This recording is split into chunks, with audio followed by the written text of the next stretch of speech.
अगर मैं आपसे पूछूं कि कौन व्यक्ति सिटीजन हो सकता है तो आपका जवाब शायद होगा कि जो व्यक्ति जिस देश में निवास करता है, जहां पर उसका जन्म हुआ होगा, या फिर उनके फादर साहब या मदर जिस देश के नागरिक रहे उनका बेटा भी उसी देश का नागरिक होगा।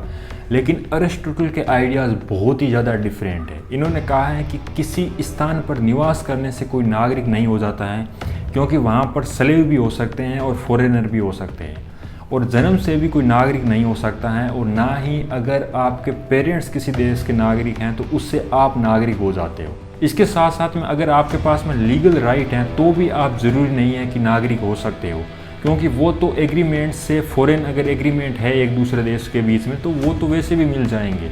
तो इन्होंने निवास स्थान के आधार पर, जन्म के आधार पर या फिर अपने परिवार के आधार पर नागरिकता को क्लियरली इग्नोर किया था। इन्होंने कहा है कि ये कोई कैटेगरी सही नहीं। इनकी नागरिकता को अगर डिफाइन करें तो इन्होंने कहा है कि कोई भी व्यक्ति जो शासन व्यवस्था में, एडमिनिस्ट्रेशन में, गवर्नेंस में भाग लेता है किसी पोस्ट को लेकर के, वो एक्चुअली में नागरिक होता है उस पर्टिकुलर देश का। उस टाइम की बात करें तो सिटी स्टेट का। उस टाइम पर एथेंस में बात करें तो शासन व्यवस्था में पार्टिसिपेट करने के लिए एक इंस्टीट्यूशन होती थी जिसका नाम इक्लेशिया था, और जस्टिस को लेकर के जो संस्था थी उसको हेलिया कहा जाता था, और इसमें 30 साल से अधिक उम्र के लोग पार्टिसिपेट करते थे।